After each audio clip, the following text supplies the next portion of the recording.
अच्छी स्कीम है ये। जैसा इन्होंने बताया 13 जून पिछले साल 2023 को इस स्कीम को पास किया गया था और इसे तो तुरंत लागू कर देना चाहिए था। 8 महीने हो गए, आज 8 महीने हो गए हमें इन अफसरों के और इनके वो करते करते, लेकिन इन्होंने करने से मना कर दिया। आज स्थिति ये है कि इस स्कीम को कैबिनेट में लाना है, कैबिनेट पास करेगी तब ये स्कीम लागू होगी। इसके लिए फाइनेंस सेक्रेटरी को इस पे अपने कमेंट्स देने हैं। फाइनेंस सेक्रेटरी ने फाइल पे लिख दिया मैं कमेंट्स नहीं देता। सोचो किसी अफसर की हिम्मत है, उसने फाइल पे लिख दिया फाइनेंस सेक्रेटरी ने मैं कमेंट्स नहीं देता।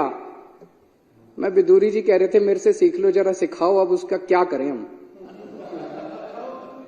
तो मैं बाद में मिल लूंगा, चाय पे आना, चाय पे बता देना कि फाइनेंस सेक्रेटरी ने फाइल पे लिख दिया मैं कमेंट्स नहीं देता।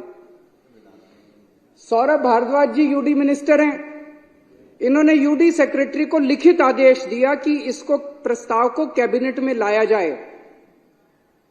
यूडी सेक्रेटरी ने फाइल पे लिख दिया मैं इसको कैबिनेट में नहीं लाता जब तक फाइनेंस सेक्रेटरी कमेंट्स नहीं देगा। फाइनेंस सेक्रेटरी कह रहा है मैं कमेंट्स नहीं दूंगा, यूडी सेक्रेटरी कह रहा है जब तक ये कमेंट्स नहीं देगा मैं।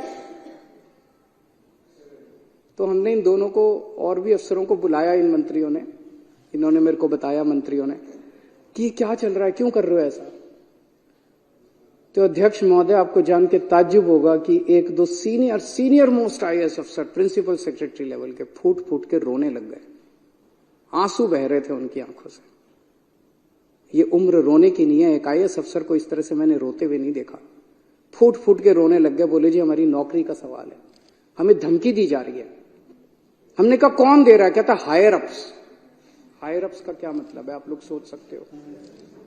ऊंचे से हमको धमकी दी जा रही है कि अगर तुमने ये स्कीम पास कर दी दिल्ली वालों के लिए तो तुमको सस्पेंड कर देंगे।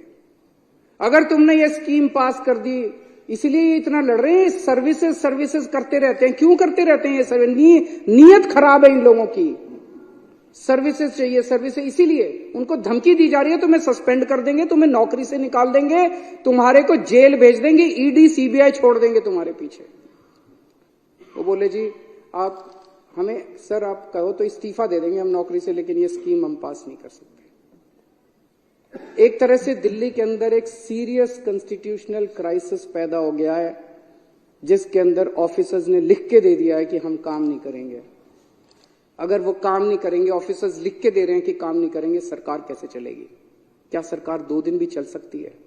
क्या ये शोभा देता है केंद्र सरकार को, बीजेपी को? ये शोभा देता है? इस स्थिति के अंदर उन्होंने दिल्ली की चुनी हुई सरकार को लाके खड़ा कर दिया है।